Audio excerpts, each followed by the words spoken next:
আলহামদুলিল্লাহ, খুব সুন্দর একটা সকাল। খুব সুন্দর সকালের মধ্যে দিয়ে আমাদের প্রথম রোজা। তো আকাশের যে সৌন্দর্য দেখে আসলে মুগ্ধ হয়ে গিয়েছিলাম।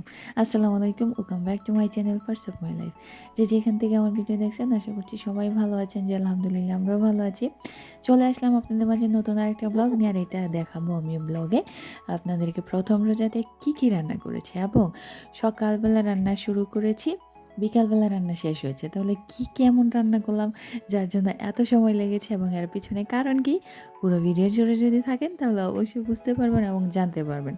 আসলে প্রবাসের জীবন এত সহজ নয়। যারা মনে করে যে অনেকটা ইজি, আসলে ততটা ইজি না। যারা থাকে তারা অবশ্যই বুঝতে পারে একা একা সব কিছু সামলাতে হয় নিজেদের হাতে। প্রথম রোজা যেহেতু, তাই মনের মধ্যে একটু এক্সাইটমেন্ট কাজ করছে। যদিও বাংলাদেশের রোজার মধ্যে এখানে এরকম হয় না, কারণ বাংলাদেশের মধ্যে তো যখনই চারিদিকে গম গম একটা পরিবেশ থাকে, বাংলাদেশের রোজার মানে আমেজই অন্যরকম। যেরকম ইবাদত করার ক্ষেত্রেও যেরকম মানে মানুষকে দেখানো না, নিজের একটা ফিলিংস যে কাজ করে সেটা, প্লাস চারিদিকে যে পরিবেশটা থাকে সেই পরিবেশটাও খুব ভালো লাগে। তাই তো আমার দেখতেই পাচ্ছেন কি সুন্দর আকাশ, কত সুন্দর দিন, আর হচ্ছে এখানে কি সুন্দর ফুল। সব সময় আমি যখনই সকালবেলা ঘুম থেকে বের হই, তখনই কিন্তু মানে ঘুম থেকে উঠে যখন বের হই, তখনই দেখা যায় যে এখানে অনেকগুলো ফুল থাকে। তো এই ফুলগুলো একটু দেখলে মনটা একদম ফ্রেশ হয়ে যায়। এরপরে শুরু করতে হয় জীবন যুদ্ধ। এই যেহেতু এদিন প্রথম রোজার দিন আমার হাজব্যান্ড বাসায় ছিল সকালবেলা, সেই সুবাদে আমার হাজব্যান্ডটা মাইমুনাকে রেখেছে। আমি সকালবেলা শুরু করে দিয়েছিলাম, প্রায় 11টার দিকে রান্না শুরু করেছি। তো দেখতেই পাচ্ছেন এখানে অনেক মাছ নিয়ে নিয়েছিলাম। মাছ কীভাবে গুছিয়েছে সেটাও দেখিয়েছি। তবে এখন এটাকে আবার একটু করতে হয়েছে, উপরে যে আঁশ থাকে সেগুলো ছাড়িয়ে নিয়েছি এবং ছোট ছোট পিস করে কেটে নিয়েছি, কারণ আস্ত মাছ তো আর রান্না করব না, সেজন্য। তো এখন আমি একটু হলুদ এবং যে লবণ আছে সেটা দিয়ে একটু মেখে নিচ্ছি, কারণ মাছগুলো আমি ফ্রাই করব সেই জন্য। তারপরে রান্না শুরু করে দিব। আমি এখানে কড়াইয়ের মধ্যে যে ফ্রাই প্যান আছে, ফ্রাই প্যানে মাছগুলো আমি একটু ভেজে নিতে হবে অবশ্যই। যারা কাঁচা মাছ খেতে পছন্দ করেন তারা তো করেনই, যারা ভাজা খেতে পছন্দ করেন তারা তো ভাজাই খান। আমরা কিছু ক্ষেত্রে কাঁচা ইউজ করি, কিছু ক্ষেত্রে ভাজা ইউজ করি। তো প্রথম রোজা, খুবই এক্সাইটমেন্ট কাজ করছে, রান্নাবান্না করছি এরকমের মধ্যে। তো রান্নাটা আমি শুরু করেছিলাম সকালবেলায়, কিন্তু আমার রান্না করতে করতে গিয়ে একদম দেখা যাচ্ছে যে আমার প্রায় বিকেল হয়ে গেছে। এর কারণ হচ্ছে যে সকালবেলা রান্না বসালেও কাটাকুটি এটা সেটা কিন্তু অনেক কিছু থেকে যায় সাথে সাথে, যে একটা করতে হয়, বা আমি একসাথে কেটে তারপর আমি করতে পারবো না, মানে 2টার বা 3টার মধ্যে বসাতে পারবো না। কারণ 2টা বা 3টার মধ্যে বসাতে হলে অবশ্যই আপনাকে সব কিছু রেডি রাখতে হবে। রেডি যদি না থাকে তাহলে তো 2 চুলায় বা 3 চুলা থাকলেও তো বসানো সম্ভব না। যেমন আমার চুলা আছে 4 চুলার মধ্যে তো আমি বসাতে পারবো না, কারণ এক হাতে সব কিছু গুছিয়ে কেটে কুটিয়ে তারপর নেওয়া তো অসম্ভব। তো যেহেতু আমার হাজব্যান্ড ছিল, সেই সুবাদে আমার কিছুটা একটু রক্ষা পেয়েছিলাম, মানে কিছুটা একটু হেল্প হয় সব সময়ই। যখন হাজব্যান্ডটা মাইমুনাকে রাখে, আমি একটু কাজের দিকে রিল্যাক্স একটু কাজ করতে পারি। তো যখন ও না থাকে তখন তো আমার দিন কিভাবে যে কাটে, একবার মাইমুনাকে দেখতে হয়, আবার আসতে হয়, আবার দেখতে হয়, আবার আসতে হয়। যেখানে আমার কাজ করতে হবে 5 মিনিটের বা 5 মিনিট 1 ঘন্টার কাজ আমার 3 ঘন্টা লেগে যায়, নর্মাল হিসাব। কারণ মাইমুনা কখনোই আমার কোল ছাড়া থাকতে চায় না, বা ওর বাবার কোল ছাড়া থাকতে চায় না, একা একা সে থাকবে না। দেখতেই পেলেন এখানে আমি কিন্তু সিম দিয়ে রান্না করেছি। এই রেসিপি অবশ্যই আমার রেসিপির কুকিং চ্যানেলে আসবে। যদি কারো ইন্টারেস্ট থাকে আমার কুকিং চ্যানেলটাও কিন্তু দেখে আসতে পারেন, ঘুরে আসতে পারেন, ভালো লাগতে পারে। তো এখানে আমি এই রেসিপিটা রান্না করে নিয়েছি, এটা মাছ দিয়েই করেছি। আজকে যা শুধু আমরা ফ্রেশ সবজি দিয়ে রান্না করব। প্রথম দিন, রোজার প্রথম দিন ফ্রেশ সবজি দিয়ে করেছি, কারণ হচ্ছে মাংস খেতে খেতে মানে একটু হয়ে গেছে, বোর হয়ে গেছি।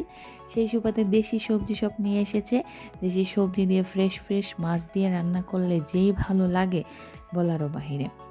আর হচ্ছে যেহেতু রোজা থাকবো, শরীরে এমনিতেই পানির পরিমাণ কম থাকবে, সেজন্য যদি সবজি খাওয়া হয় তাহলে দেখা যায় যে একটু ভালো একটা পরিস্থিতি বা ভালো একটা ফিলিংস আসে। নয়তো গোস্ত, মানে সবসময় গোস্ত খেলে শরীরে একটু হয়ে যায়, কষা হয়ে যায়। তো সেজন্য আর কি এবার যা সবজি ছিল, আবার ফ্রেশ সবজি ছিল, এগুলো কত তাড়াতাড়ি রান্না করা যায় সেজন্য আর কি এগুলো করেছি। দেখতেই পেলেন প্রথমে আমি ফুলকপি দিয়ে রান্না করেছি, তারপরে সিম দিয়ে মাছ দিয়ে রান্না করলাম। এরপরে এখানে আমি এখন করছি হচ্ছে এই পুঁই শাক রান্না, সরি, লাল শাক রান্না করব। তো লাল শাকগুলো কেটে নিতে হবে। আর আরেকটা জিনিস হচ্ছে যে আপনি যখনই সবজি আমার কাছে মনে হয় রান্না করতে বেশি সময় লাগে, কারণ এগুলো কেটে কুটিয়ে গুছিয়ে নিতে অনেকটা সময় লাগে। এই লাল শাকটা প্রথমে নিচের যে গোড়া থাকে সেই গোড়াটা কেটে নিতে হয়, এরপরে ময়লা থাকে মানে বালু টালু থাকে, তো সেজন্য এটা আবার ভালো করে ধুয়ে নিতে হয়, 3-4 বার পানি দিয়ে ধুইতে হয়, তারপরে আবার কাটতে হয়, ভালো করে কেটে নিতে হয় কুচি কুচি করে কাটার পরে আবার চুলার মধ্যে নিয়ে ভাজি করতে বা যেটাই করতে অনেকে মানে সবজি রান্না করতে খুব সময় লেগে যায়। আমার কাছে ঝামেলা মনে হয় যে সবজিটা অনেক বেশি একটা ঝামেলা। তো সব কিছু সামলাতে গেলে আসলে অনেক সময় লেগে যায়, সবজি টবজি যেটা। তো বেসিক্যালি আমার মাংস রান্না করা হয় বেশি, সবজি করতে আমার সময় লাগে। তবে পুষ্টিগুণ বজায় রাখলে এবং অন্যান্য দিক থেকে যদি বিবেচনা করা হয় তাহলে সবজি খাওয়াটাই বেশি ভালো, সেটা তো আমরা সবাই জানি। তারপর কিছু করার নেই, যখন যে পরিস্থিতি সেই পরিস্থিতিতে তো সব কিছুই করতে হয়। তো আমি এখানে লাল শাক রান্না করে নিয়েছি, এখন আমি বসিয়ে দিচ্ছি হচ্ছে পাতাকপি ভাজি করব। তো বাঁধাকপি এটা আমি কেটে নিয়েছিলাম, কুচি কুচি করতে তো সময় লাগে, এটাও লাগে।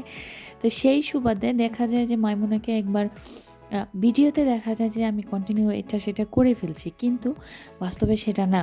বাস্তবে কিন্তু অন্য কিছু কাজ করে, যেমন মাইমুনা কান্না করে, তাকে একটু নিয়ে ঘুরে আসতে হয়, তাকে কোলে নিতে হয়, তাকে একটু শান্ত করতে হয়, তাকে খাওয়াতে হয়।